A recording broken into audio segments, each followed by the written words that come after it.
and he's not paying attention, and we're in different schools, and I take off his shirt and wear it to junior high school. So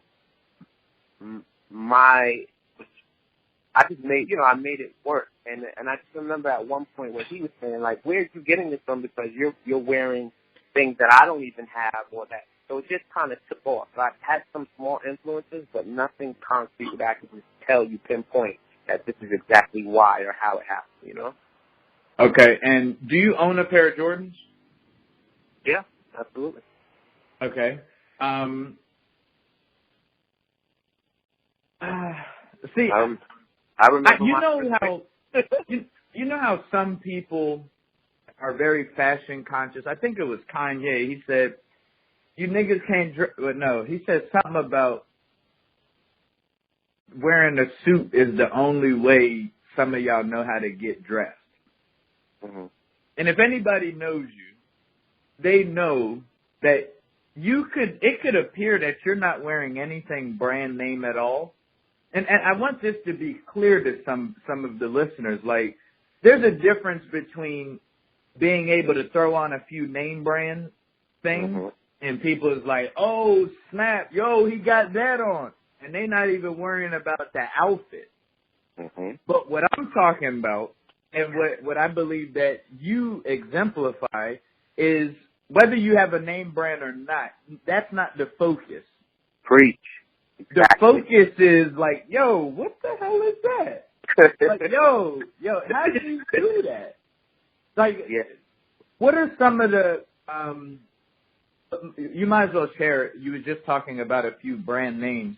Like, well, what are, here's my thought process, and wheel me back in if I'm going on. Sure. I do love designers, and I back when I was a teenager, that's all I wore. So if I open up my yearbook, if I say high school yearbook, because different yearbooks don't say different things. But if I open a high school yearbook, I wore Hilfiger 4 times a week, right? Different styles. To me, it was all dope, but I was very brand loyal, I should say, I wore several different types of sneakers, whether it was Nikes to Adidas to Jordans. I didn't have a specific sneaker, but I definitely wore tons of Hilfiger because my older cousin, that's what he brought to me. That specific brand, because that's all he wore for a very long time. So until he started bringing Iceberg into the picture, and I would see some of it, and I'm like, that's cool.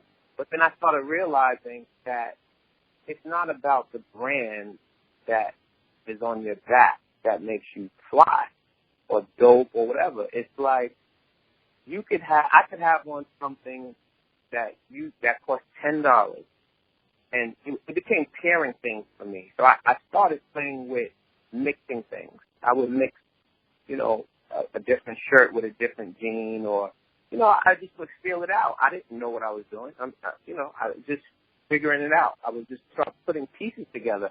And I was like, I like this better than that whole Louis Vuitton outfit that guy got on right there. This is way fresher than him over there. He looks crazy.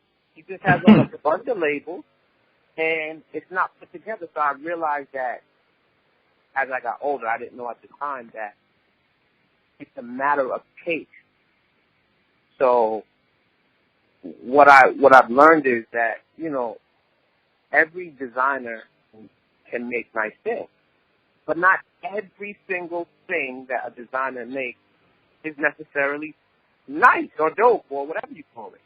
But some people don't have that concept. If it has a label name, then it's, to them, no matter what, it's fresh. And that's not how it works out here when it comes to taste and fashion, I hate the word fashion, but I really don't have an alternative word for it, right? Yes. I don't like the word fashion. All right, so I have a confession to make to you, and I'm on your Instagram page right now, and I was on it earlier this week also. It's like addicting because your page is like the possibilities. Even though I'm not a fashion type of guy, mm-hmm. like seeing your picture, it'd be like, yo, I wonder what I would look like if I had that on. So I got to ask you something personally about this because this has been sticking with me this whole week ever since I saw your picture. Okay. Go ahead. I'm going to read it. I'm going to read what you wrote. You said, turtleneck weekend. I was told turtlenecks cannot be worn stylish many ways. I wear my turtlenecks under suits, jackets with jeans and sneakers, or layered under sweaters.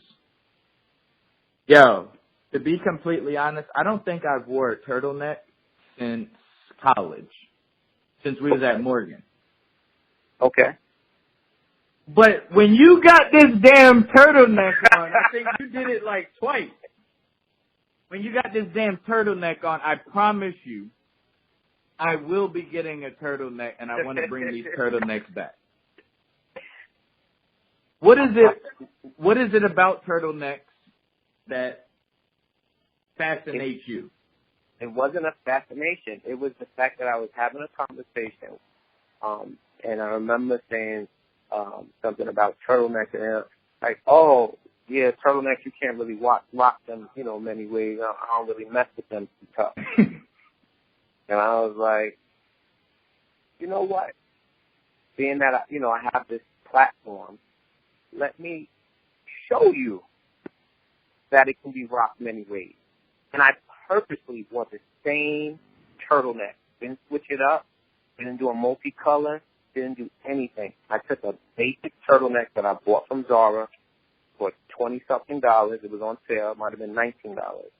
And I wore it 3 different ways. And I wanted to show specifically that it could be done and it could be fashionable. And there's nothing that could deny. I wanted to do it in a way that you couldn't even deny it. You know what I mean? See, I'm gonna do it with the suit, like, cause these other two, like, that's too advanced for me. I'm gonna be inspired by your page, but I don't think I'll do those other two. But the joint you got on with the suit, yeah, I'm gonna pull that off within the next month or two, guaranteed. And it's gonna look marvelous. Okay. Yo, but I think the last time, I'm serious, I haven't even thought about turtlenecks until I'm looking on your page. Like, the last time I wore turtlenecks, Carl Thomas was like, remember on the cover of his album, he had the turtleneck on? Mm-hmm. Yo, that's what I used to rock my turtlenecks. Grammy Week was just in New York, right? Right. 2 weeks ago. Rock Nation did a brunch. Jay-Z holds a Rock Nation brunch every year for Grammy weekend.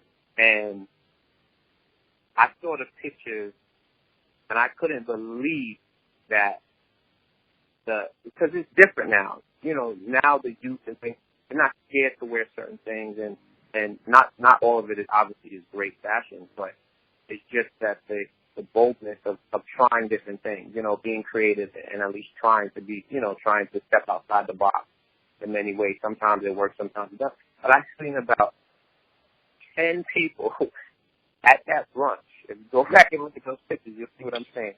I had on suit with turtleneck, and I couldn't believe it. That was just my post that I had to post it to show you how you can wear it. And then I see the brunch pictures, and I'm like, there you go. Somebody else has influenced me, because a lot of these people have stylists and things of that nature. But it was just refreshing to see that,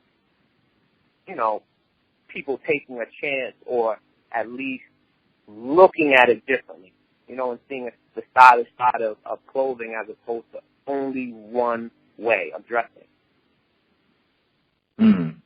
It was very refreshing. So that was the goal, actually. It was just because I said to myself, how many other people think like this person that just said that you can't wear a turtleneck? Really, enough. And often. And I was like, there's a lot of people that feel that way. So maybe that gives me an idea. That gives me content, creative content to come up with an idea and then show it. Show and prove. Yeah. Improve. Yes. All right, let me also, I want to talk to you also. I'm going to hang out on your page for a little bit. Again, ladies and gentlemen, this is Corey Hodge, and you can check him out on Instagram. InTheWorldIKnow is his Instagram handle. I'm asking you a few selfish questions here as I'm looking. Sure. So I love wearing hats. I prefer like baseball caps. Okay. The only person in my two people in my family wear like designer hats, and that was my grandfather who has passed and my uncle who's still living. Mm-hmm.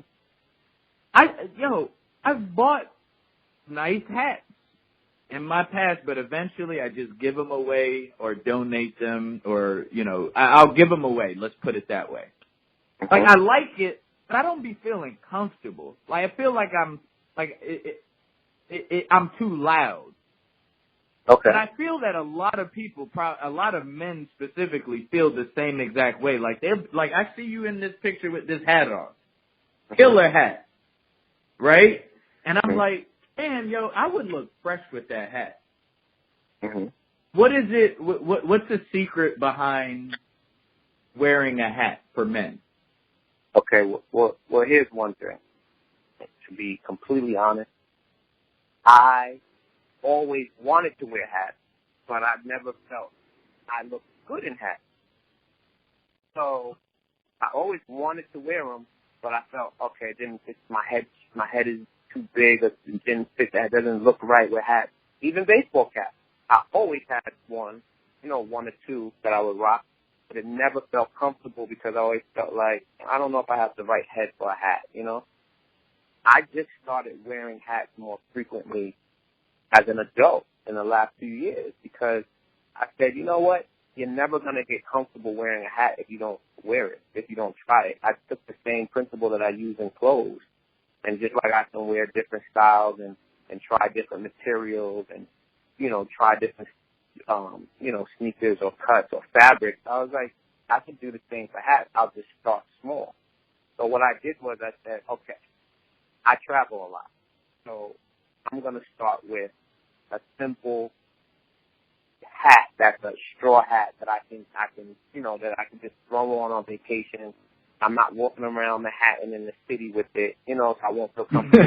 I'm on the beach, so this is an easy. If it looks funny, it's not too many people that's gonna notice. I kind of went with that to start me into the hat game. Let me just get a straw hat, and I'm gonna wear it when I'm on vacation, and that's where I built from. And it did allow me to get comfortable wearing hats because I would just wear it on vacation, and then it was like, okay.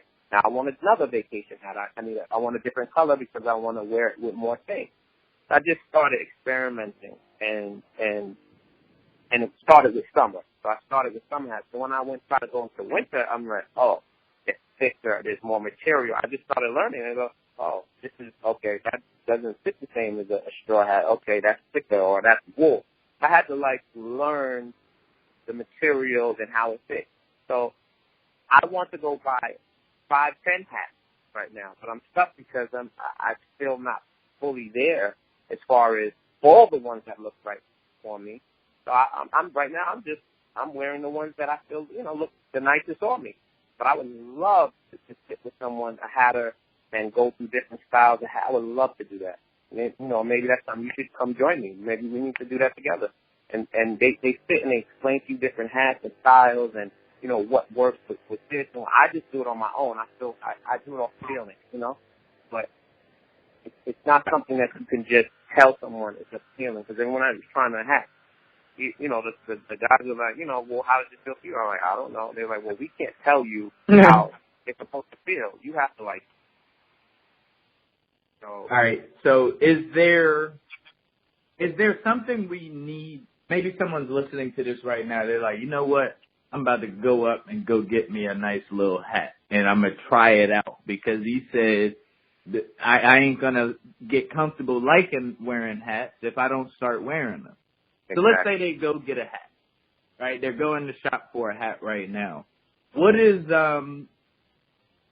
would you, is there a tip or There's a few. The ones that I learned when I first walked into a hat store. One is the brim size. Everybody's head is shaped differently. Some have small heads, some have large heads. You got people with, really small heads. And the different style hats will affect the way it looks on your face, the way your face is shaped, the way how round or, oblong your head is. So you have to